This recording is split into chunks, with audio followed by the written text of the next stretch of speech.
podcast kritis analisis berita terkini. Halo sahabat pendengar, apa kabar semuanya?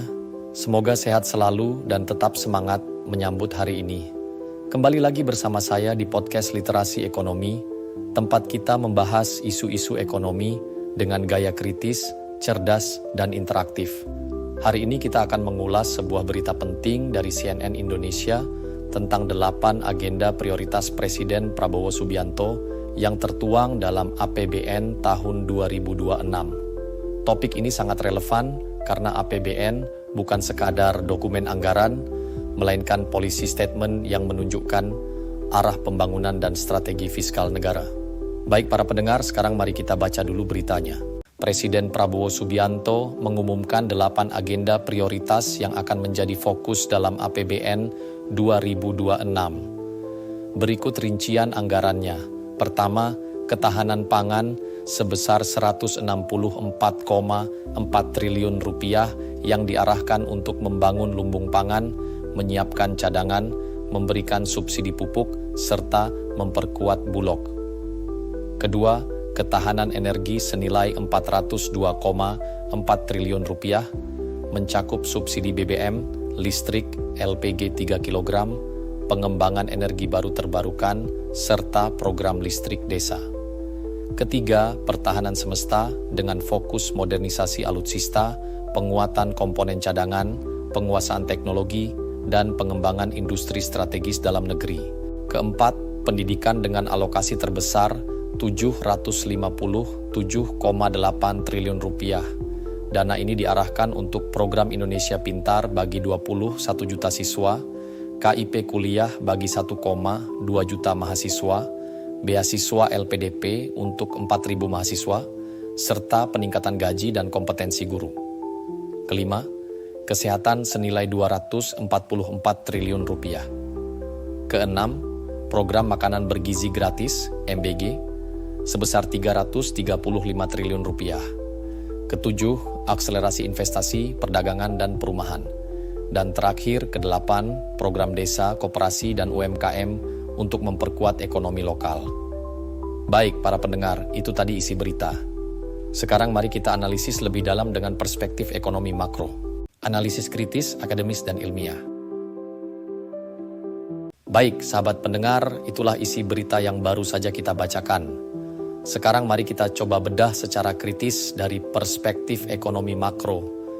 Jika kita bicara makro, maka APBN adalah cerminan dari fiscal policy stance. Nah, dari 8 agenda ini, terlihat bahwa pemerintah mengusung kombinasi antara belanja sosial, social spending, dan subsidi energi sebagai jaring pengaman sosial, serta investasi SDM dan pertahanan sebagai strategi jangka panjang. Pertama, alokasi terbesar ada di pendidikan dengan 757,8 triliun rupiah. Ini konsisten dengan konsep human capital investment, karena kualitas tenaga kerja adalah fondasi pertumbuhan jangka panjang.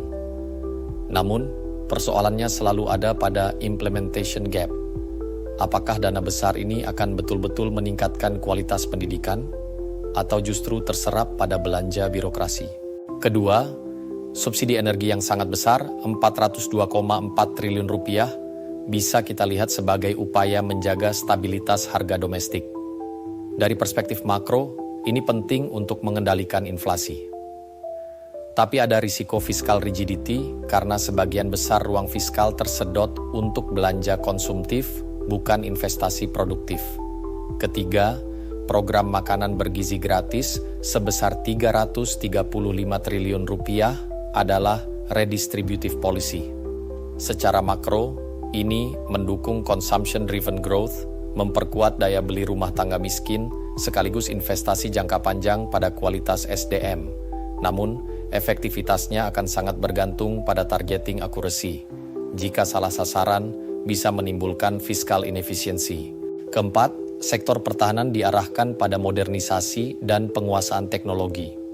Dari sisi makro, belanja pertahanan umumnya memiliki multiplier effect yang lebih rendah dibandingkan belanja pendidikan atau kesehatan. Tetapi, bila dikaitkan dengan pengembangan industri strategis dalam negeri, Ini bisa menjadi industrial policy yang mendorong substitusi impor. Kelima, program desa, koperasi, dan UMKM adalah strategi inclusive growth. Karena UMKM menyerap lebih dari 90% tenaga kerja nasional. Memperkuat sektor ini berarti memperkuat stabilitas sosial ekonomi. Tantangannya adalah absorptive capacity desa dalam mengelola dana besar, agar tidak terjebak dalam misallocation. Secara keseluruhan, APBN 2026 jelas bersifat ekspansif atau expansionary fiscal policy.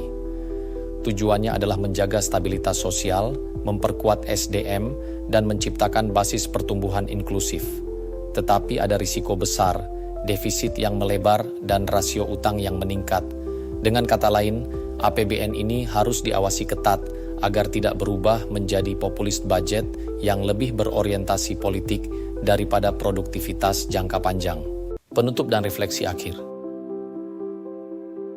Nah, sahabat pendengar, itu tadi bacaan berita dan analisis kritis kita tentang 8 agenda prioritas dalam APBN 2026. Pertanyaannya, apakah strategi ini akan benar-benar membawa kita pada pertumbuhan berkelanjutan, sustainable growth, ataukah hanya menjadi fiscal illusion yang indah di atas kertas? Ingat, ekonomi bukan hanya soal angka triliunan rupiah, tapi juga soal policy credibility dan governance quality. Kalau tata kelolanya kuat, APBN ini bisa menjadi mesin pertumbuhan. Tetapi kalau tata kelola lemah, bisa saja berubah menjadi beban fiskal jangka panjang. Saya tutup dengan sebuah kutipan. Budgets are not just numbers, they are expressions of values and priorities. Anggaran bukan sekadar angka, melainkan ekspresi dari nilai dan prioritas bangsa. Terima kasih sudah menyimak episode kali ini. Jangan lupa bagikan pendapat Anda di kolom komentar atau media sosial kita. Sampai jumpa di episode berikutnya. Tetap kritis, tetap rasional, dan salam literasi ekonomi. Wassalamualaikum warahmatullahi wabarakatuh.